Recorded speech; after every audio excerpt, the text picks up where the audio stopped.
안녕하십니까 선생님들. 초등도덕교육 현장 지원 세미나 3주차 9월 14일 강의죠. 이제 마지막 3교시 시작하도록 하겠습니다.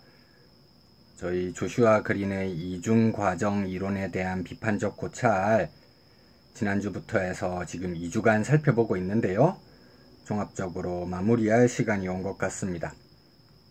오늘 2교시까지 해서 서로 구분되는 두 가지 도덕적 문제에는 구분되는 도덕적 사유방식이 필요한데, 직관적으로 문제 해결할 수 있는 그런 사유방식이 아직 마련되어 있지 않은 상황에서 현대의 새로운 윤리문제 해결에 직관적 해결이 가능한 것처럼 착각하고 있는 건 인지적 기적을 기대하는 거나 마찬가지이다. 이런 내용까지 이야기했던 것 같습니다. 그 내용을 한번 점검해 보면서 3교시를 시작하도록 할 텐데요. 오늘 3교시 논의에서는 지금까지 진행되었던 부분은 전부 사실적인 논의입니다. 그린의 주장을 정리하고 있는 부분이고 3교시 전반부도 역시 그럴 겁니다.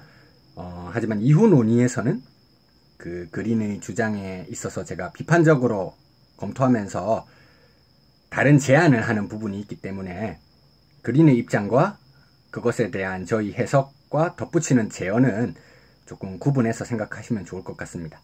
제가 덧붙이는 제언, 그것이 과연 올바른 것인가에 대한 평가라든지 검토는 수강하고 계시는 선생님들께서 이제 해주실 것이라고 생각합니다. 179쪽 인지적 기적 부재의 원리, 아까 살펴봤었던 것 직접적 인용문 한번 읽으면서 넘어가겠습니다. 우리가 친숙하지 않은 도덕적 문제를 다루는 경우에 우리는 자동 설정에 덜 의존하고 수동 모드에 더 의존해야 한다. 우리는 인지적 기적을 기대해서는 안 된다. 상식 도덕의 비극 문제는 자동 설정이 아닌 수동 모드로 해결책 찾기 위해 노력해야 한다. 이렇게 쉽게 이해할 수 있을 것 같습니다. 아래 달랑 내려가서요. 과학기술의 진보로 인해 제기되는 생명윤리의 문제나 환경오염의 문제, 지구화의 도래로 인해 제기되는 서로 다른 문화 사이의 첨예한 갈등의 문제 등은 기존 사회에서 인류가 경험하지 못한 새로운 문제들입니다. 이런 새로운 문제들을 다루기 위해 수동 모드의 도덕적 추론이 필요하다는 그린의 주장은 그가 실시한 여러 실험적 근거들을 통해 객관적 근거들을 확립해 나가고 있습니다.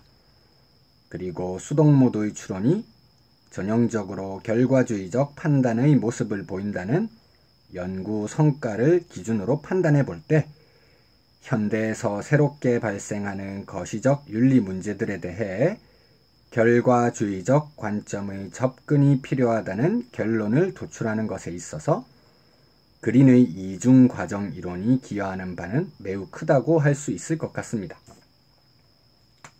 수동모드, 이성적 추론, 전형적으로 결과주의적 판단을 내린다고 했는데 어떤 결과주의인가를 한번 생각해 보자는 것이 이번 시간에 제가 한번 논의해 보고자 하는 내용입니다. 결과주의에도 여러 가지 종류가 있을 텐데 그린의 주장이 과연 타당한지 한번 생각해 볼 여지가 있겠죠. 자세하게 그린 자신이 선호하는 결과주의의 유형을 언급하는 과정에 있어서 그의 주장은 일부 한계를 노출하고 있다는 것이 제 생각입니다. 그린에 따르면 결과주의적 접근은 오직 좋은 결과를 증진하는 것만을 목표로 하는 것입니다. 그리고 이런 결과주의적 접근은 상식 도덕의 비극에 대한 해결책으로서 고차 도덕, 메타 모랄리티라고 표현할 수도 있고요. 그의 표현에 따르면 지구적 문제를 해결하기 위해 필요한 공동통화, 커먼 커런시라고도 말할 수 있을 것 같습니다. 더 구체적으로 말하자면 이런 공동통화의 제1원리는 행위 결과주의, 액트 컨시퀄시얼리즘을 선호하는 접근이라는 것이 그린의 최종적인 입장인데요. 여기서 제기되는 한 가지 의문은 과연 과학기술의 급격한 발달로 초래된 현대의 거시적 문제들을 다루는 것에 있어 행위 결과주의의 접근이 바람직한가와 관련되는 것입니다. 이어지는 논의를 통해서 행위 결과주의가 가지는 한계점을 살펴보고 그 대안으로 채택 가능한 새로운 공동통화를 모색해 보도록 하겠습니다. 결과주의 하면 선생님들 제일 처음 떠오르는 윤리적 입장이 공리주의라고 말할 수 있겠죠. 공리주의 했을 때 기본적으로 떠오르는 학자가 벤담, 밀, 고전적 공리주의자라고 할 수 있겠죠. 앞서 조슈아 그린이 이야기할 때 피터 싱어라든지 리차드 마빈 헤어에 대해서도 이야기했잖아요. 헤어나 싱어 또한 다 공리주의자입니다. 싱어 같은 경우는 현대 대표적인 공리주의자라고 할 수 있겠죠. 이렇게 여러 사상가들의 입장, 한 명 단일한 사상가가 주장하는 이론이라기보다는 일종의 유사성을 공유하고 있는 윤리적 입장을 모아서 공리주의라고 하나로 부르는 것이죠. 대표적인 입장이고, 사실 요즘은 공리주의라는 말보다는 결과주의라는 말로 표현하는 걸 좀 선호하기도 하고요. 그 결과주의의 대표적인 종류 가운데 하나로 공리주의가 있다고 말할 수 있을 것 같습니다. 그래서 공리주의가 가지는 기본적인 특징은 당연히 결과주의라고 말할 수 있겠고요. 그리고 우리가 도덕적 고려의 범위, 기존 윤리라고 하면 제가 예전에 이제 한스 요나스 말씀드릴 때도 언급드린 것처럼 그 도덕적 고려라든지 윤리적 책임의 범위가 인간 수준에서 한정되어 있었잖아요. 하지만 그 책임 범위를 조금 더 확장시켜 나가야 한다는 필요성이 우리한테 제기되고 있죠. 그것에 대한 하나의 이론적 단초를 공리주의가 제공할 수 있습니다. 공리주의는 쾌락주의 입장을 가지고 있거든요. 쾌락을 증가시키고 고통을 감소시키는 게 바람직하고 옳은 일이라고 생각하니까요. 그렇다면 쾌고를 감수할 수 있는 능력, 쾌락과 고통을 느낄 수 있는 능력, 센티언스라고 하죠. 유정성이라고 하는 건 인간에게만 한정되는 능력일까요? 그렇지는 않습니다. 동물도 고통을 가지고 있다는 걸 우리가 알 수 있을 만한 그런 근거들이 굉장히 많으니까요. 도살장에 끌려가고 있는 동물들, 슬퍼하는 눈빛이라든지 거기서 죽음을 맞이할 때 단말마이 비명을 지르는 것, 그것을 통해서 이제 동물들도 고통을 느낄 수 있는 존재라는 걸 우리가 알 수 있게 됩니다. 그래서 공리주의는 후생주의, 웰페어리즘이라고 하죠. 고통이라든지 쾌락을 느낄 수 있는 그런 존재의 복지라든지 행복까지 고려해주자 인간 이외의 존재까지 윤리적 고려의 지평을 넓힐 수 있는 그런 이론적 장점을 가지고 있기도 합니다. 그리고 제가 2교시에서 이성주의 전통, 경험주의 전통 이렇게 이야기할 때 요즘은 이렇게 생각하는 사람이 거의 없기도 한데 조금 잘못된 이분법 때문에 이성주의는 절대주의 계열에 있고 경험주의는 상대주의 계열에 있기 때문에 보편적인 도덕적 원칙 확립하는데 경험주의는 한계를 가진다. 이렇게 잘못 결과 내리는 분들도 있는데 공리주의는 결코 그런 이론이 아닙니다. 공리주의에서 말하는 공리의 원리, 최대 다수의 최대 행복 원리는 윤리적 고려의 대상에 포함되는 모든 존재들에게 보편적으로 적용되어야 하는 것이거든요. 그래서 결과주의, 여기 대표적인 입장인 공리주의 또한 보편주의의 입장을 가지고 있습니다. 그리고 우리가 지금 고려하는 사안 속에서 쾌락이나 고통의 총합계를 내는 걸 시도하잖아요. 벤담 같은 경우가 강도에서부터 범위까지 쾌락을 계산할 수 있는 쾌락 계산법이 존재한다 이렇게 주장했었잖아요. 강도, 지속성, 확실성, 근접성, 다산성, 순수성, 범위 이런 것들이 있습니다. 그런 것처럼 쾌락과 고통의 총합계를 내어서 그 행위의 옳고 그름을 판단한다는 점에서 총합주의라고 하는 특징을 가지고 있고요. 쾌락의 총량을 극대화하는 게 바람직하다고 해서 극대화주의라고 하는 특징 또한 가지고 있습니다. 자, 그럼 지금 제가 여기서 행위결과주의, 그것을 대안으로 주장하려고 하는 것이 규칙결과주의라고 하는 것인데요. 왜 이러한 입장의 차이가 나오게 되는지 한번 살펴보도록 하겠습니다. 우선 나절입니다.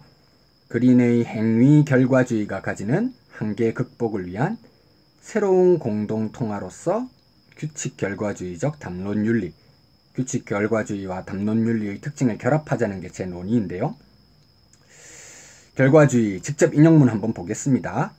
특정 선택이 행위자가 해야 할 옳은 선택인지 아닌지를 밝히는 유일한 방법은 그 결정의 관련된 결과들을 살펴보는 것이라고 보는 이론이다. 이 정리에서 확인할 수 있는 것처럼 결과주의는 행위의 옳고 그름은 동기의 선악 내지 행위 자체의 성질이 아니라 행위의 결과에 의해 결정된다고 보는 윤리적 견해를 의미합니다. 칸트 의무론 같은 경우는 결과주의가 아니라 동기주의의 특징을 가지고 있죠.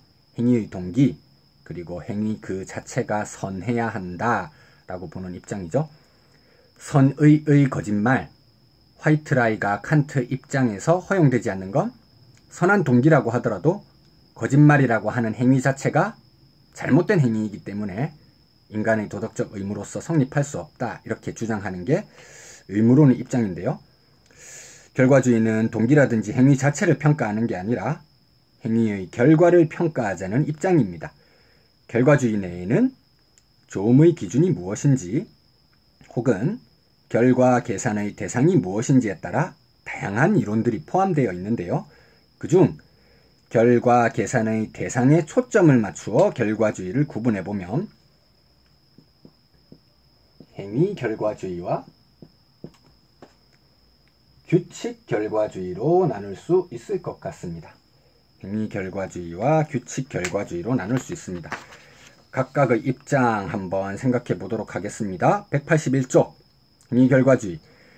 모든 사람들은 항상 최고의 결과를 가져오거나 더 정확히는 최고의 결과를 가져올 것으로 예상되는 행위를 해야 한다. 규칙 결과주의. 모든 사람들은 최고의 결과를 가져올 것으로 보편적으로 수용될 만한 규칙을 따라야 한다. 이렇게 되어 있습니다. 사실 이 행위 결과주의, 행위 공리주의 이것만 가지고 여러 가지 윤리적 문제를 해결할 수 있었다고 하면 굳이 또 다른 이론인 규칙 결과주의 내지 규칙 공리주의 필요성이 제기되지 않았겠죠? 행위 결과주의 내지 행위 공리주의가 가지고 있는 문제점에는 어떤 것이 있는가? 우선 첫 번째,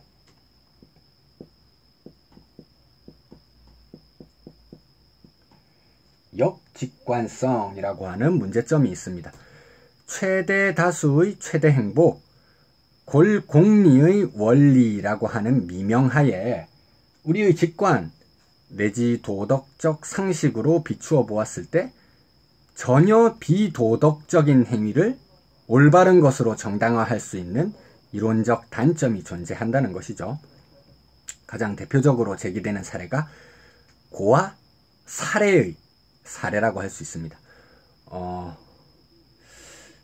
병원에 이제 어떤 사람이 중환자 상태로 입원하게 되었는데 커다란 수술하기 전에는 보호자 어떤 사람이 있는지 찾아가지고 동의를 구해야 되잖아요. 그 당사자가 동의를 할 수 없는 상황일 때는 가장 가까운 가족의 동의를 미루어 가지고 이제 큰 수술을 진행하게 되는데 마침 이 사람이 신분증을 가지고 있어 가지고 그것을 통해서 신원 조회를 해보았더니 고아인 것이에요. 가족도 없고 가까운 친척도 하나도 없었습니다. 그런데 사고를 당하면서 이제 뇌를 다쳐가지고 뇌사 상태에만 이르렀고 신체 장기는 다 활용할 수 있을 정도로 굉장히 건강한 상태를 계속 유지하고 있는 것이죠. 공교롭게도 그 병원에는 여러 신체 부위의 장기들이 결함이 있어가지고 그 장기 공여자를 기다리고 있는 중환자들이 많았습니다. 이런 상황에서 몰래 의사들끼리 합의를 내리는 것이죠. 지금 이 사람 그냥 뇌사 판정 내려버리고 빠르게 수술해서 건강한 장기들을 적출해가지고 지금 우리 병원에서 기다리고 있는 여러 환자들 한 번에 장기 이식해주면 다 살릴 수 있다. 지금 현재 뇌사 상태이기 때문에 큰 고통을 느끼지도 않고 그냥 목숨 잃는 데까지 큰 어려움 없이 진행할 수 있고, 이 사람이 죽는 것으로 인해서 고통받게 될 가족들, 사실 그 신체적인 고통보다 가까운 가족이 죽음을 당하게 되면 가족들이 느끼는 정서적인 고통이 굉장히 큰 것이잖아요. 그런 정서적인 고통을 느낄 여지도 전혀 없는 상태입니다. 수술해가지고 다른 사람들한테 장기를 나누어주면 장기 받는 사람들의 행복이라든지 건강의 증진, 그리고 그와 연계되는 중환자 가족들 행복 증진 다 고려해보면 그냥 뇌사 판정 내려버리고 장기 적출해가지고 나누어주는 게 공리의 원리라고 하는 이름에 비추어 보았을 때 올바른 것이 아닌가. 멀쩡한 사람 동의도 구하지 않았는데 죽일 수도 있다. 물론 공리주의에서 이렇게 주장하진 않겠지만 공리주의 반대 이론에서 공리주의를 공격할 때 이론적인 결함으로 이렇게 이야기할 수 있다는 것이죠. 그리고 두 번째,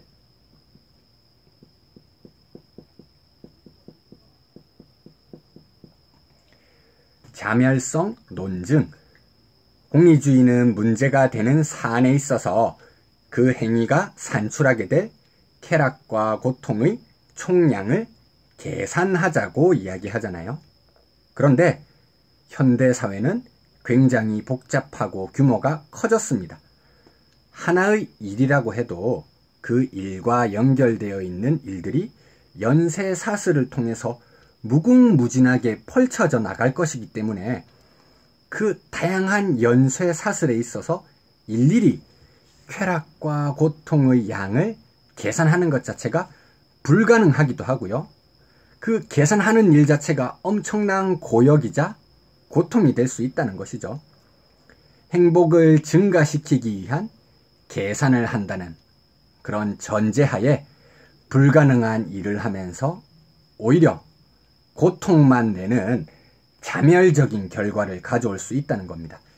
현대사회 과학기술 발전으로 규모가 더 커졌기 때문에 이 자멸성이라고 하는 논의 자체가 굉장히 크게 설득력을 얻고 있는 것이죠.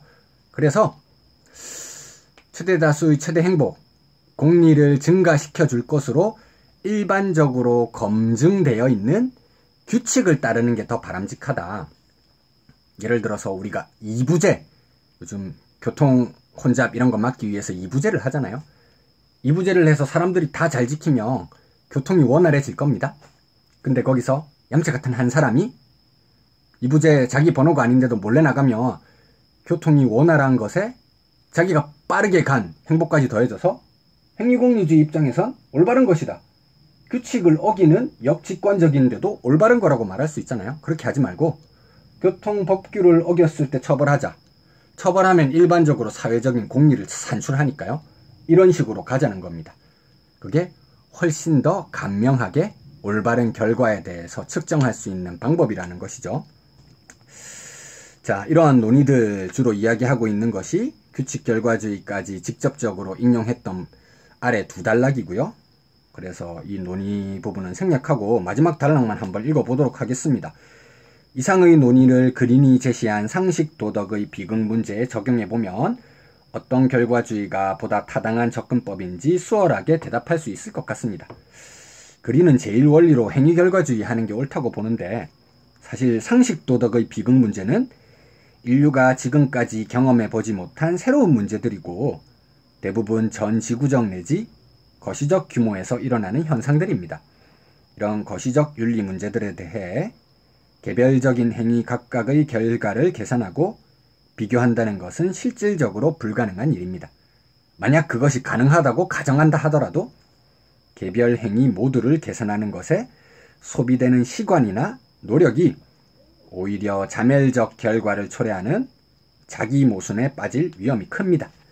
이런 관점에서 볼 때 수동 모드 도덕성 내지 공동 통화로서 결과주의는 규칙 결과주의를 지향해야 할 것 같습니다. 그 다음, 이것과 함께 우리가 어떤 도덕적 문제를 선택할 때 어떤 관점에서 선택하는 것이 좋은가?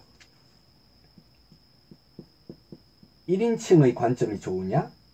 아니면 다수의 합의라든지 의논의 과정을 거치는 것이 좋으냐? 이런 입장에 대해서도 고려해 보는 것이 필요하겠죠. 사실 공리주의 입장에서는 밀 같은 경우에 이제 그 질적 공리주의를 도입하잖아요. 벤담이 쾌락 계산법을 통해서 쾌락을 계산할 수 있다고 했는데 밀은 질적 공리주의를 주장하기 때문에 양적으로 측정 가능한 쾌락이 있기도 하지만 질적 차이가 있는 것, 정신적 쾌락 같은 건 양적인 계산이 어렵잖아요. 그래서 어떤 것이 질적으로 더 우월한 판단인지 선택하기 위한 기준으로 비교되는 여러 가지 쾌락들, 이것들을 다 경험해본 쾌락의 전문가, 그 전문가가 내리는 판단, 따르자고 하는 게 공리주의 밀의 입장이거든요.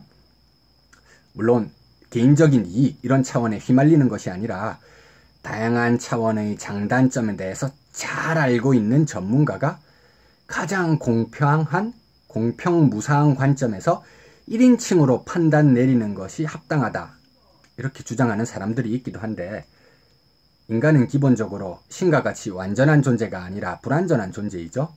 그래서 공평무사하게 판단을 내린다고 해도 그 속에 편견이 개입되어 있는 여지가 있을 수도 있습니다.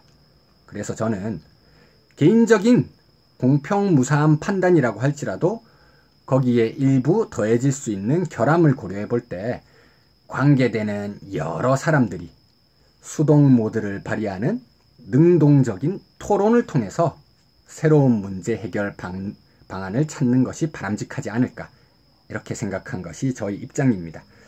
여기 뭐 1인칭 관점이라든지 아니면 여러 사람들 이야기하는 게 중요할 것인지 그것에 대한 내용이 나오고 있는데요. 182쪽 내용들을 한번 쭉 읽어보시고요.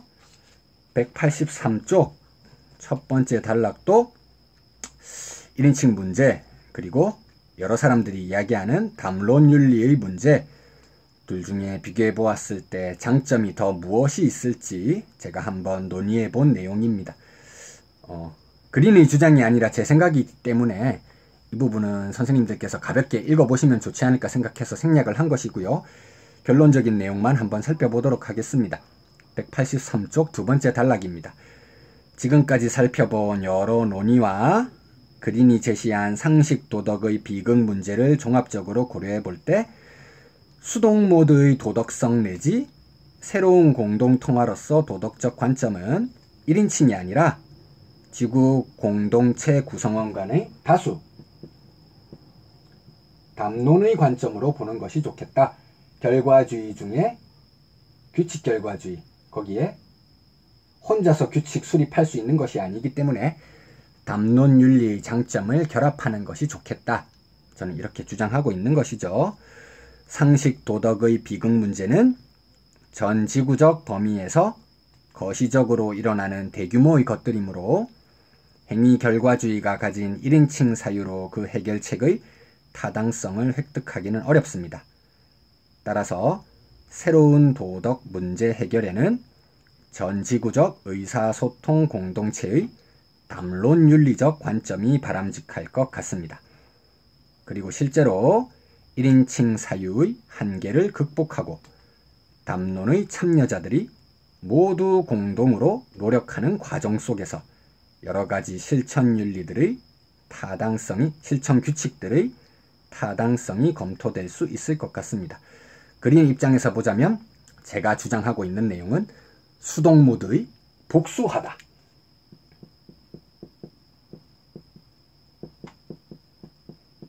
(1인칭) 수동 모드 이야기할 것이 아니라 담론윤리 통해 가지고 수동 모드의 복수하러 나가는 것이 더 바람직하지 않을까, 이것이 저희 입장이었습니다.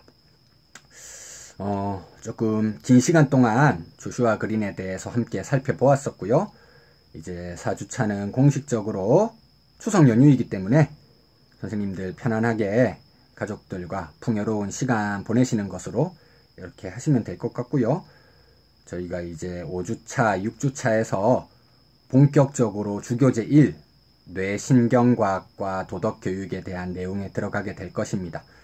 5주차에는 주교제 1의 일부 제가 좀 요약해서 소개해드리는 그런 형태로 진행하려고 하고요. 6주차는 역시 주교제 1의 2부 제가 요약해서 소개해드리는 내용으로 진행하도록 하겠습니다. 7주짜부터 해서 주교제 1의 3부 그리고 4부는 수강하고 계신 두 분 선생님들께서 세미나 발표 형태로 진행하시게 될 텐데 이제 줌을 활용해야 되겠죠. 그 시기가 인접하게 되면 문자라든지 이 클래스의 공지사항을 통해서 접속하시게 될 주소라든지 시간에 대해서 별도로 안내해 드리도록 하겠습니다. 2주 동안 굉장히 수고 많으셨고요. 편안하게 안전하게 추석 연휴 보내고 돌아오시길 바라겠습니다. 이상입니다.